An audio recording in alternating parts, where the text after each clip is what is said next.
Venom was born from the pages of the 1984 miniseries Secret Wars.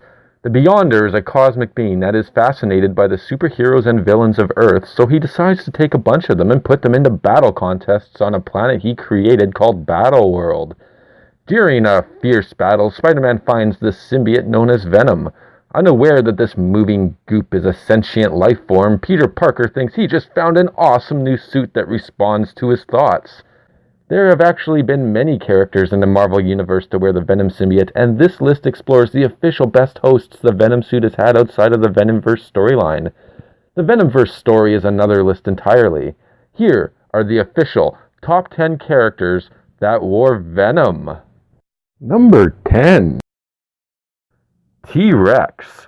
Straight from the pages of Old Man Logan's universe, Venom TRex is connected with that universe's Hawkeye. Hawkeye had a little Venom problem at one point, so he led a grand chase into the Savage Land, where he got a T-Rex to chase him and eat the Venom symbiote. It was a desperate plan, and it worked. Old Man Logan and Old Man Hawkeye encountered the same T-Rex many years later, which, years ago, had been taken over by the symbiote. A grand chase takes place as Logan and Clint have to outdrive a possessed T-Rex. This version of Venom is brief, but so badass. Venom T-Rex rules! Number 9. Carol Danvers, a.k.a. Miss Marvel. Norman Osborn was once in charge of defending the United States. If that sounds insane and awesome, it was. It was during this time that Asgard fell to Earth, and Osborn wanted to take it over. This event series was known as The Siege. During this time, Venom had become very dangerous and needed to be separated from his host, Mac Gargan, aka the Scorpion. Miss Marvel was the one to forcefully separate Mac Gargan from the symbiote, and then the symbiote took the opportunity to attach itself to the powerful Miss Marvel, and the result is nothing short of fantastic. Miss Marvel is a very powerful hero with super strength, speed, stamina, flight, durability, and her own spider sense, or maybe her Marvel sense. Venom was immediately drunk on power when he took control and went on a rampage throughout the city. Carol eventually regained enough power to separate herself from the suit, and it went back to Gargan. This was a very brief but cool version of Venom. Number 8. Groot. This all goes down in Guardians of the Galaxy Volume 3, Number 21. This was a story in which Venom was going back to his home planet. Flash Thompson, as Agent Venom, was with the Guardians. Flash loses control of the symbiote because of a device the Guardians received from Tony Stark. Venom had to be contained, but of course he escapes and immediately bonds with Groot. This is awesome for one reason. I am Venom. Of course, that's all Venom can say now. It's really funny. Like the T-Rex takeover, this is more of a one-note gimmick kind of awesome, but also like the T-Rex takeover, it lasts just long enough to be especially awesome, but not long enough to become stale. Number 7. SpiderGwen. SpiderGwen is a series that started in 2015. This isn't the Gwen Stacy of Earth 606, but of Earth 65. Earth 65 started in the Edge of Spider-Verse number 2, which leads up to the 2014 event series Spider-Verse. In this universe, Gwen Stacy gets bit by a radioactive spider instead of Peter, and she gets the powers. She is known as Spider-Woman. In Spider-Gwen 25, Gwen bonds with the symbiote and Venom is born. This storyline is good. It involves her father, Captain Stacy, unfairly being sent to jail, and her dealings with this universe's version of Daredevil, who is more of a kingpin of crime. The Venom symbiote changes Gwen slowly over time. She has more control at first, but Venom slowly gains more control.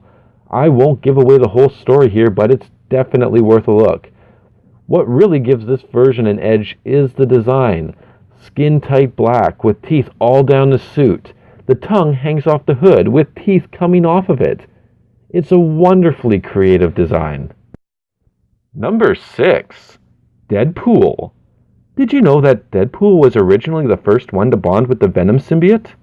In the series Deadpool's Secret Wars, Deadpool was revealed to be a part of the group in the original 1984 Secret Wars event story.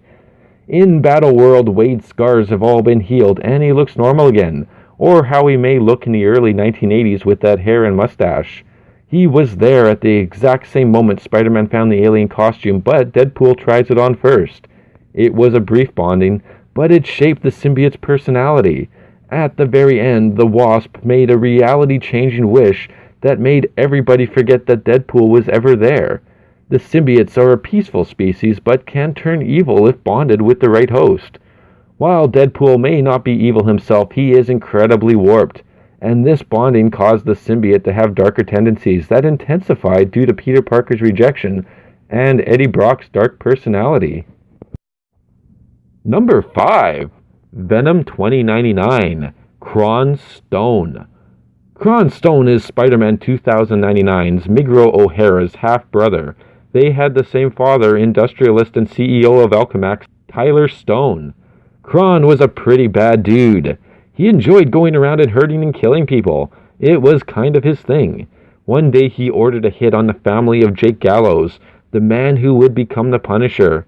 Jake didn't very much like having his family killed, so he almost killed Karn and left him to rot in the sewer.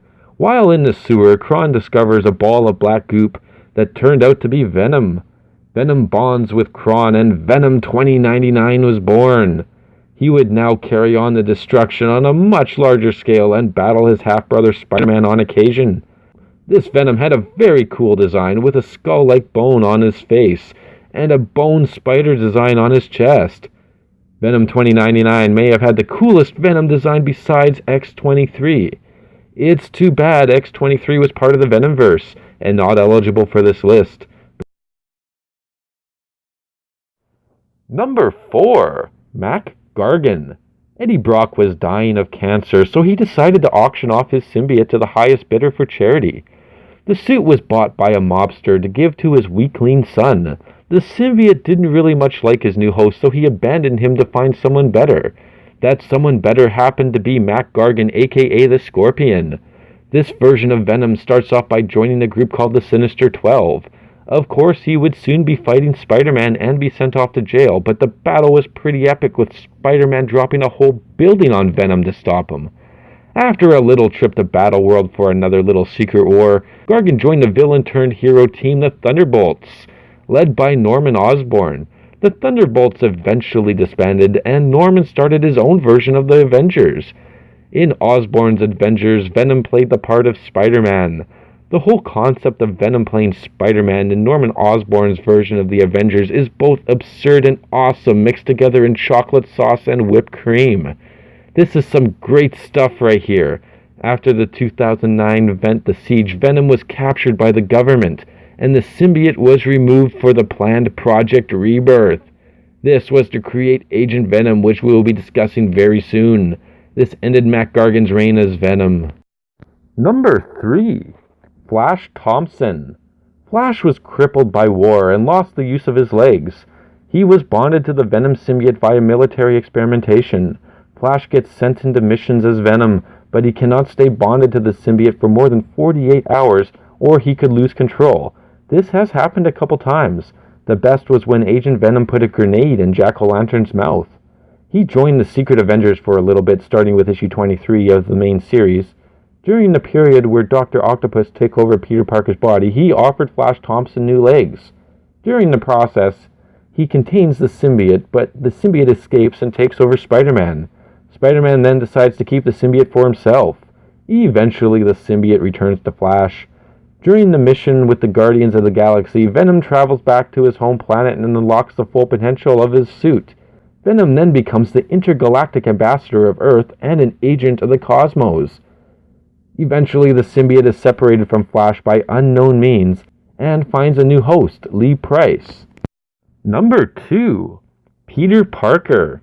Peter Parker was the original host for Venom, unless you count the Deadpool retcon, which I do. Even so, it's hard not to count Peter as the original host. He was the one that brought the symbiote to Earth.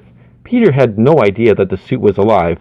He thought it was some cool battle suit he found on Battleworld during the Secret Wars. It wasn't even Venom at this point. That name would not stick until Eddie Brock gets the suit in Amazing Spider-Man 298. The suit would change into his street clothes with just a thought.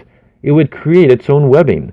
For a while, things seemed very good with the suit. The suit would enhance Peter's strength and complement his abilities.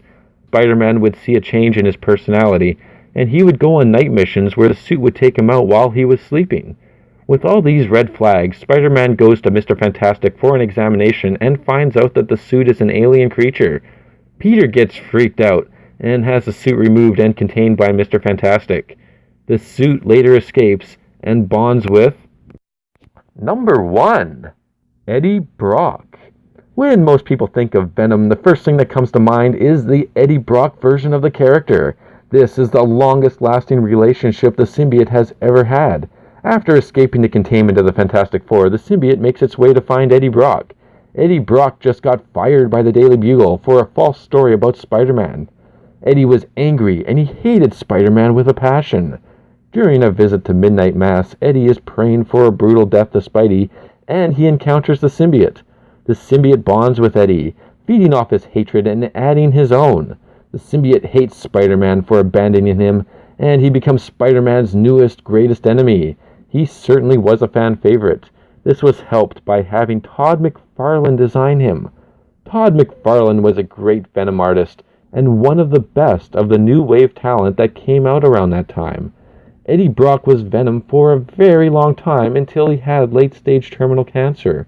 Venom was then auctioned off and wound up with the Scorpion. Eddie was cured of his cancer by Martin Lee, also known as Mr. Negative. When the symbiote tries to bond with Eddie again, his skin reacts strangely, and Eddie is enveloped in a new white suit separate of the symbiote. The suit is made from leftover bits of the symbiote within Eddie, and the white blood cells caused by Mr. Negative's healing touch. Venom is great, and I officially want to see the new Venom movie coming out next month. Will it be good? Early indications are mixed, but we'll have to wait and see. Venom has gone through many hosts over the last 34 years, but Eddie Brock will most likely always be the best host for the Venom symbiote. Sometimes you can't beat the classics. This is Mr. Official, and everything I say is official, but please feel free to give your opinions. I love reading the opinions, even if they differ from my facts.